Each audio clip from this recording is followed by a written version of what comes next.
नमस्कार मित्रांनो, स्वागत आहे तुमचं माझ्या या उपक्रमामध्ये ज्याचं नाव आहे विचार संस्कारांचे सोपान। मित्रांनो, असा एक वाक्प्रचार आहे की कान आणि डोळे यांच्यामध्ये 4 बोटांचं अंतर असतं। म्हणजे काय? म्हणजे कानाने ऐकलेलं आणि डोळ्यांनी पाहिलेलं याच्यामध्ये काही फरक असू शकतो असा त्याचा अर्थ। म्हणजे तुम्ही एखादी गोष्ट जर कानांनी ऐकलेली असेल तर ती खरी असेलच असं नाही।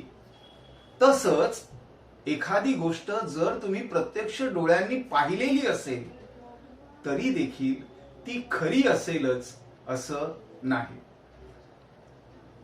महाभारतामध्ये द्रोणाचार्य हे पांडवांचे गुरु, द्रोणाचार्यांचा मुलगा अश्वत्थामा हा अमर आहे, याला अमरत्वाचं वरदान आहे। परंतु अश्वत्थामा हा द्रोणाचार्य इतकाच पराक्रमी आहे। द्रोणाचार्यांनी ज्यांनी पांडवांसारखे योद्धे घडवले ते किती मोठे योद्धे असतील, त्यांचा मुलगा देखील तेवढाच पराक्रमी आहे। पांडवांना जर युद्ध जिंकायचं असेल तर द्रोणाचार्यांना मारणं हे गरजेचं होतं आणि त्यामुळे द्रोणाचार्य तर असं सहजासहजी युद्धामध्ये द्रोणाचार्यांना हरवणं हे पांडवांना शक्य होणार नव्हतं।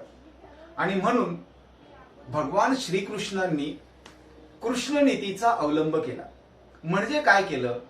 भगवान श्रीकृष्णांनी अश्वत्थामा नावाचा हत्ती मारला गेला, परंतु बातमी अशी पसरवली की अश्वत्थामा मारला गेला, अश्वत्थामा नावाचा हत्ती मारला गेला असं कुणीही बोललं नाही।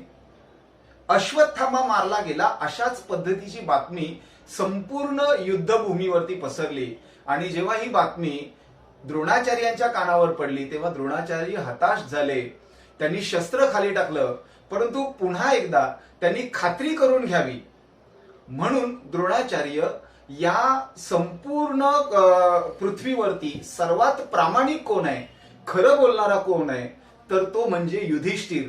आणि म्हणून त्यांनी युधिष्ठिराला जाऊन विचारायचं ठरवलं। द्रोणाचार्य युधिष्ठिरासमोर आले आणि युधिष्ठिराला विचारलं की मी जे ऐकलंय अश्वत्थामा मारला गेला हे खरं आहे का?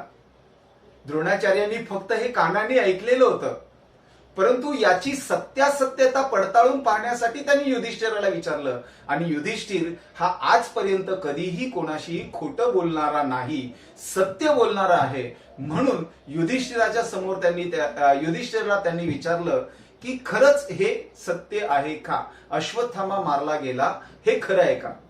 तर युधिष्ठिराचं उत्तर त्यावेळेस असं आहे की अश्वत्थामा मारला गेला हे खरं आहे, पण आता जेव्हा पण हा शब्द उच्चारला गेला ना युधिष्ठिराकडून तेव्हाच कृष्ण नीतीचा अवलंब झाला।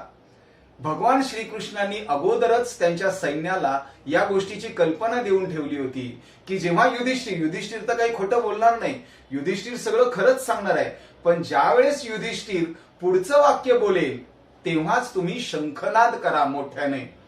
आणि घडलं तसंच, पण हा शब्द उच्चारायच्या अगोदरच शंखनाद सुरू झाला, मोठ्याने शंखनाद झाला आणि त्या आवाजामध्ये युधिष्ठिर जे काही बोलला ते द्रोणाचार्यांच्या कानापर्यंत पोहोचलं नाही।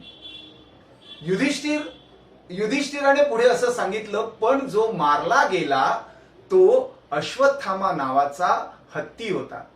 पण हे वाक्य द्रोणाचार्यांच्या कानापर्यंत पोहोचलं नाही। द्रोणाचार्यांनी पहिलंच वाक्य ऐकलं आणि त्यांनी शस्त्र खाली टाकलं, इथून पुढे युद्ध करणार नाही असं त्यांनी सांगितलं। आणि जेव्हा त्यांनी शस्त्र हातातून खाली टाकलं त्यावेळेस दृष्टद्युम्नाने द्रोणाचार्यांवरती, निशस्त्र द्रोणाचार्यांवरती बाण चालवला आणि द्रोणाचार्यांचा अंत झाला। मित्रांनो, आपण ज्या गोष्टी कानाने ऐकतो त्या पूर्ण सत्य असतीलच असं नाही। तसंच डोळ्याने पाहिलेली गोष्ट देखील ती पूर्ण सत्य असेल असं नाही।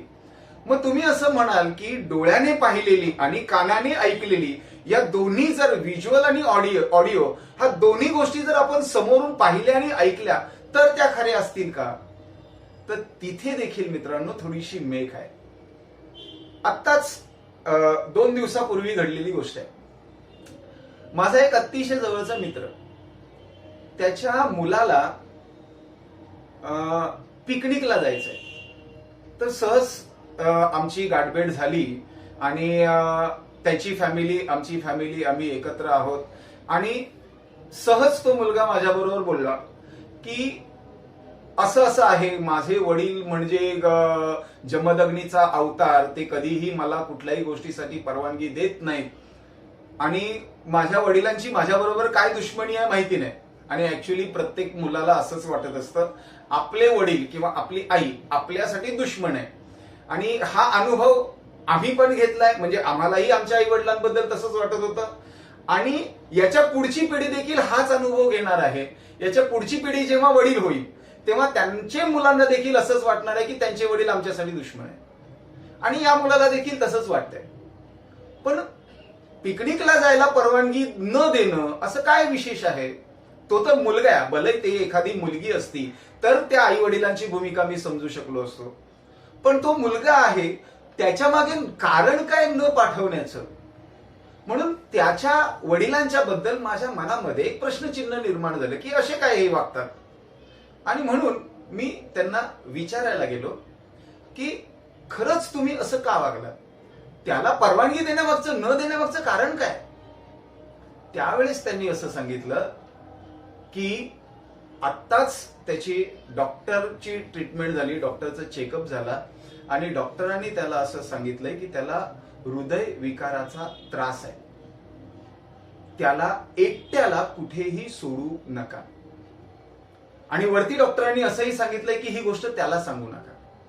त्याला जर सांगितलं आणि त्याला जर हे कळलं तर कदाचित त्याच्या मनामध्ये स्वतःच्या बद्दल न्यूनगंड निर्माण होईल आणि त्याचं पुढचं सगळं करिअर स्पॉइल होईल. त्यामुळे त्याला पण ही गोष्ट सांगायची नाहीये आणि त्याला दूर पण पाठवायचं नाहीये. मग इथे वडिलांची चूक काय? काहीच नाही. मग तरीही त्या मुलाला त्याच्या वडिलांच्या बद्दल वाटणारं जे त्याच्या वडिलांच्या बद्दल त्याच्या मनात येणारे जे विचार आहेत, हे विचार किती दूषित आहेत बघा. बरं हे सोडून द्या, मी जेव्हा त्या मुलाकडून ऐकलं की माझे वडील असे आहेत, त्यावेळी त्या वडिलांच्या बद्दल माझ्या पण मनामध्ये ही शंका निर्माण झाली. पण समोर पाहिलं ना, मी समोर डोळ्यांनी पाहिलं आणि माझ्या कानांनी ऐकलं त्याच्या वडिलांची भूमिका. म्हणजे याचा अर्थ असा की डोळ्यांनी पाहिलेलं आणि कानाने ऐकलेलं सगळंच सत्य असेल असं नाही. बरेच वेळा मित्रांनो असं घडतं की आपण एखादी गोष्ट पाहतो किंवा ऐकतो ना, त्यावेळेस त्या गोष्टीच्या बद्दल आपण आपल्या मनामध्ये जे काही पूर्वग्रह आहेत त्या पूर्वग्रहांबरोबर आपण ती गोष्ट रिलेट करतो. आणि जेव्हा आपण ती गोष्ट रिलेट करतो ना त्या पूर्वग्रहांच्या बरोबर, त्यावेळेस त्या घडलेल्या गोष्टीबद्दल आपल्या मनामध्ये त्याच पद्धतीची मतं तयार होतात. आणि म्हणून ते पूर्वग्रह न ठेवता जर आपण ती गोष्ट पाहिली किंवा जर ती एखादी घटना आपण ऐकली तर त्या बाबतीत येणारे, आपल्या मनात येणारे जे विचार आहेत ते नितळ विचार असतील, ते प्रामाणिक विचार असतील, ते स्वच्छ विचार असतील आणि ते खरे विचार असतील. मित्रांनो, म्हणून एखाद्या गोष्टीबद्दल आपलं मत तयार करण्यापूर्वी किंवा एखाद्या गोष्टीबद्दल आपला निर्णय घेण्यापूर्वी आपण आपले त्या गोष्टीच्या बद्दलचे किंवा त्याच्याशी संबंधित, त्याच्याशी संलग्न असलेले आपले जे काही पूर्वग्रह आहेत ते पूर्वग्रह आपण बाजूला ठेवले पाहिजेत आणि मग त्या दृष्टीने आपण विचार केला पाहिजे. धन्यवाद मित्रांनो, आज इतकंच. पुन्हा भेटूया पुढच्या गुरुवारी.